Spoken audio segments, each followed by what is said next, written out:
Welcome to our 2022 Wildwood FSX 178 BHS-KX. Starting right in the back bumper here, if you just kind of reach in, pull that cap out of there, inside of the back bumper you're going to find your sewer hose. Just take note of those two ears right there, that's how you'll be hooking it up to your sewer system. And then the hose itself, once fully extended, is about 20 feet long. We're just keeping it stored in the back bumper here, just help keep any sort of stench out of the trailer, keep things that little bit cleaner for you. And then that cap, as you see, just presses into place. In this corner, you're going to find these low point drains here. It's basically just those caps are going to unthread, open up your water system, allow it to drain itself out. Purpose of that would be if you're leaving the unit for a while, you don't want your water going stale or stagnant, you can just drain that all out. Or for winterization, you just get all the water out before pumping antifreeze through. Also in this corner, as well as in each corner of the trailer, you're going to find these stabilizer jacks here. So what they're going to do is just run down, contact the ground, give it another turn or so just to firm it up, and that'll just get rid of any sort of bounce or sway that you see you got in the unit right now. Keep things firm while you're out camping. Straight up from there is a cable and satellite inlet. So just a coax cable is going to plug into there, fire up at your TV location.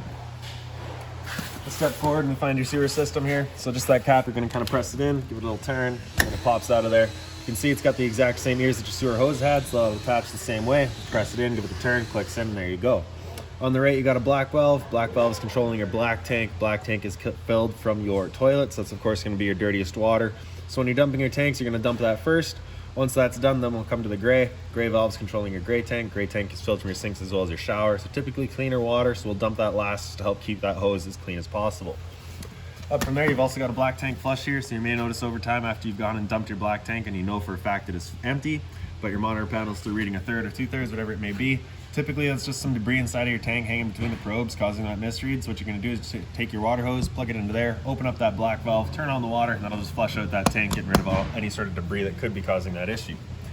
Up from there, we've got your power port here. So as you pop that open, you're going to notice in the bottom corner there's a little notch. It'll line up with that notch there. You're just going to kind of press it in, give it that 1/8 turn, it locks into place, then you get the threaded collar there to really lock it down. Following the cord back is going to be a 30 amp, standard 30 amp end there. Most campsites are going to have that. You can just plug straight on in and you're good to go. Just make sure you get that blue light there, just ensures that you've got good clean power. If that red light there is on, you just want someone to come and check your power out. Right here's your city water connection, so just the same water hose is going to plug into there, turn on the water, that'll pressurize your water lines throughout the unit. Run towards the front, we'll find the one end of your storage compartments here. So inside here you're going to find a water hose as well as a park adapter, so your 30 amp short cord to plug into there, 15 amp to a standard household outlet. So if you're looking to plug in at home, charge your batteries or run your fridge, you've got the power to do so. You'll also find your jack down here, so that's for running all of your stabilizers up and down.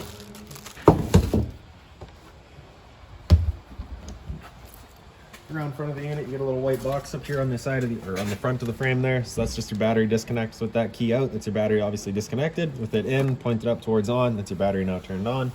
Battery itself is housed inside of this box here. So as long as you're plugged into that short cord in the back or your 7-pin into your tow vehicle, that battery is charging for you.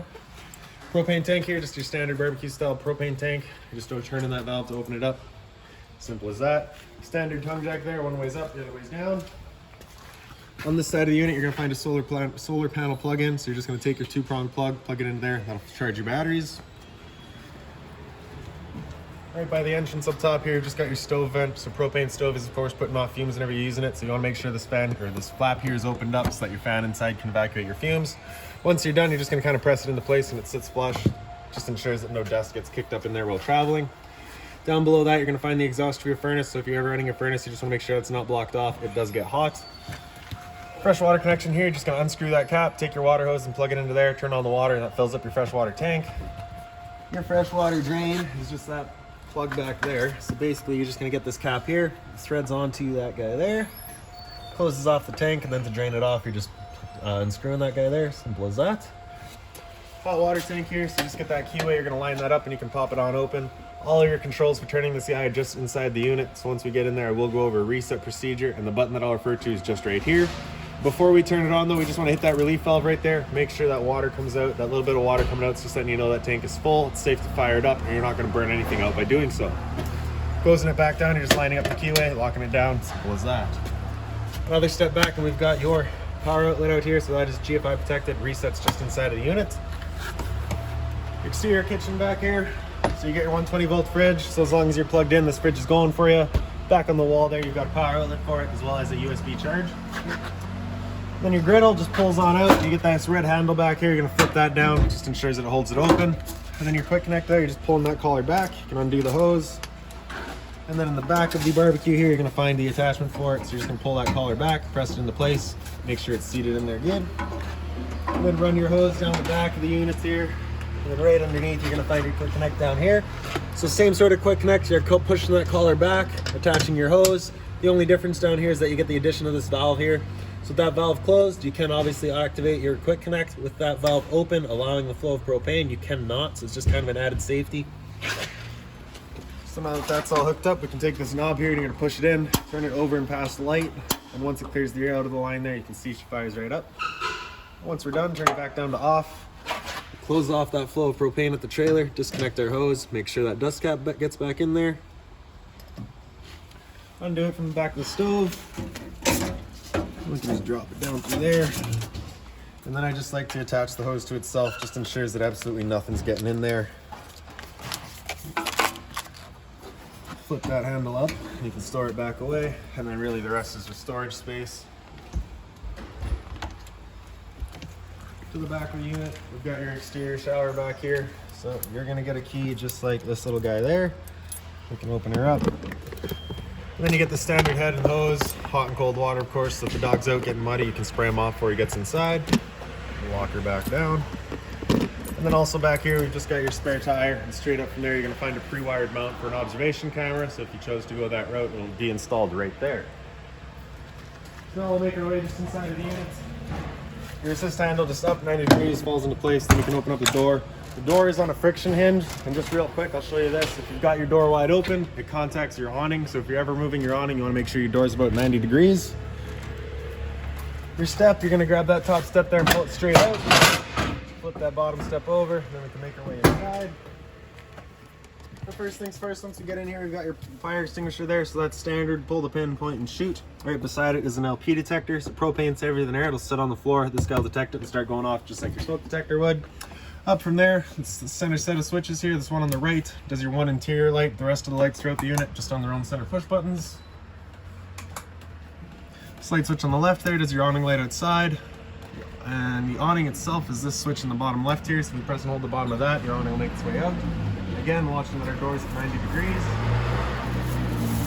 Once that awning's fully extended, you're gonna see a little white flap come down at the end as well as the black metal tube. Once you see that, you're gonna wanna stop.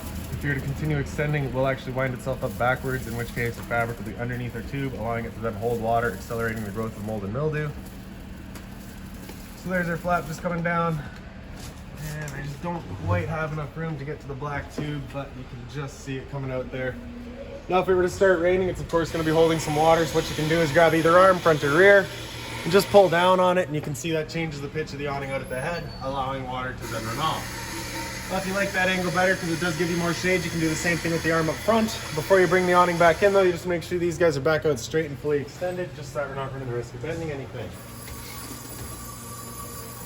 So now I'll press and hold the top of that button, and that awning will make its way back in. Again, making sure our door's at 90 degrees. One more thing to keep in mind with your awning is it does catch a lot of wind, so once you get up to about 15-20 kilometers an hour wind, you want to bring it back in, again, just so you're not running the risk of bending your arms.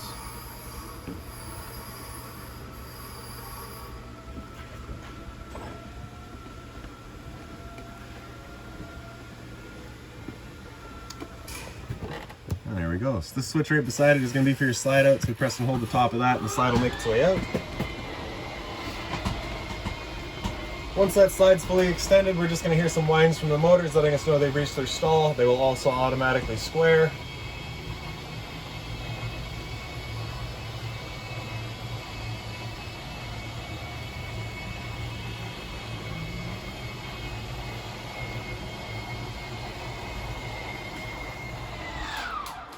So right down there you can see our pre-wired for solar, so your controller would get mounted right here. It gives you all of your readouts. Two switches on the left there, so that's your water heater on the right here, the red one. Turn that switch on, you get that little check light up there letting you know the ignition sequence will start. Once that sequence is started, that light's going to go out and it's going to try that 3 times. If after the 3rd try it hasn't fired up, this light will be coming back on and it'll stay on. At that point you'll use that reset button that we'd shown you. So stood right here, you can hear the click of the igniter and the whir of the flame. We know that tank is good. Switch on the left there is your water pump switch. Turn that on, draws out a refresh tank to pressurize your lines.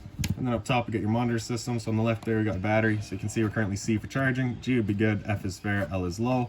Your fresh tank, as you fill that up, you go to 1/3, 2/3 and full. Same idea for your black and your gray.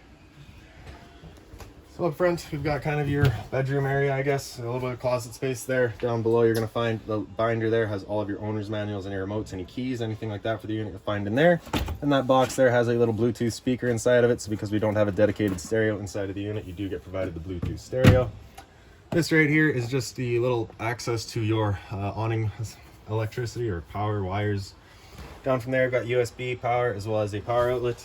And then of course the couch as it is set up. For the bed, you're gonna get rid of the 2 back cushions, throw them off to the side, undo our travel latch on the right side here, just pull it straight up. And then we can fold this base down, grab your bed, pull that down with you, and there you have it. That little sheet there, of course, just get wrapped over. For tucking it back away, you're just picking up the end, lifting it right over, putting that travel latch in place. Some storage across the top as well. And then on the side here, you got that one blind. So the blind's pretty well throughout the unit, just sit where you leave them. Red tab to get rid of the screen. Take this handle here, throw it outside, hop on out. Another GFI protected outlet there. Like I said earlier, lights throughout the unit, just on their own center push buttons there.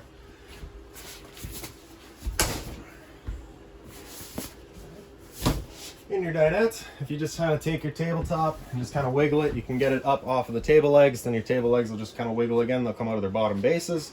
Just lay them down, and then you can see you kind of got the ledge all the way around. You just be laying the table down onto that, taking your 2 back cushions, sorry, those 2 back cushions there, filling in their dinette, creating another bedding area. In the kitchen, we've of course got a microwave here. So that's pretty standard, just like home. Not much I'm going to teach you there. Down below that, we've got your light switch as well as your stove fan. All right, so that's of course that fan that you want turned on whenever we're using our stove to evacuate our fumes.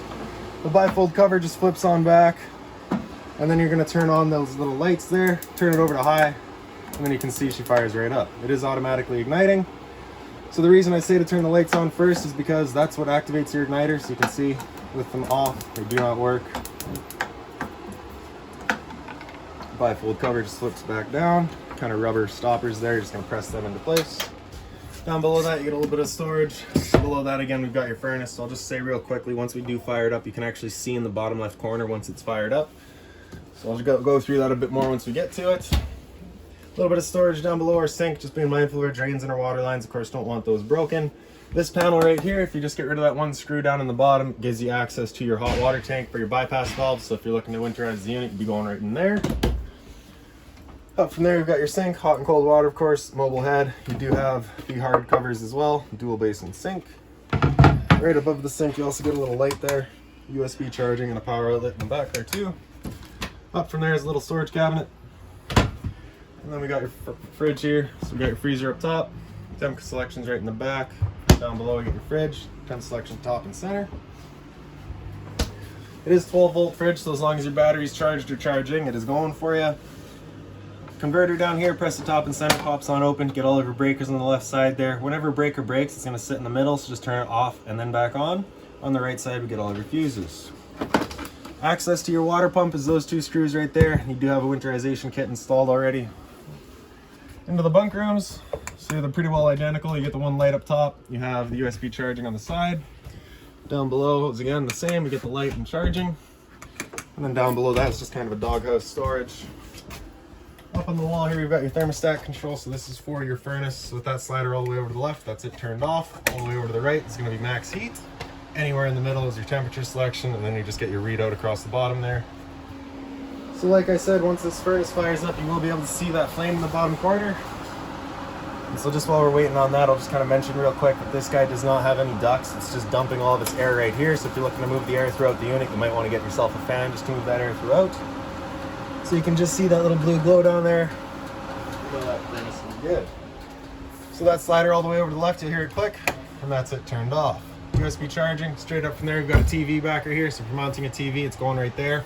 Do be mindful, you do only have so much space to your slide out, so you just kind of want to keep that in mind when getting your TV mount. Pre-wired for Wi-Fi up top here. In the middle here, this is going to be your antenna outlet for turning that antenna on. You just got that button right there, it turns on that little green light, letting you know your antenna's turned on. And then in the back there is going to be your cable and satellite outlet, and then of course power outlet beside it. So into the bathroom now, again, center push button light. You got your medicine cabinet up here. Down below that, we've got your GFI protected outlets to test and reset.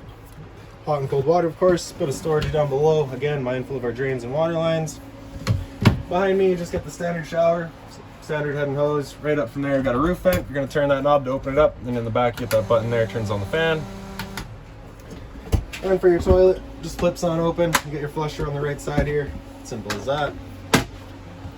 And then lastly is just going to be your air conditioner. So you can see this temp selection in the back here does have hot as an option.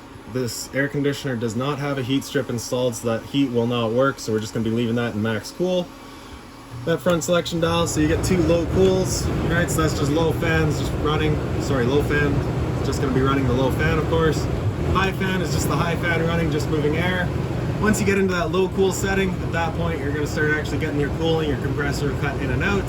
Same idea on that high cool, a high fan all the time with the compressor in and out, and then back to off just to turn it off.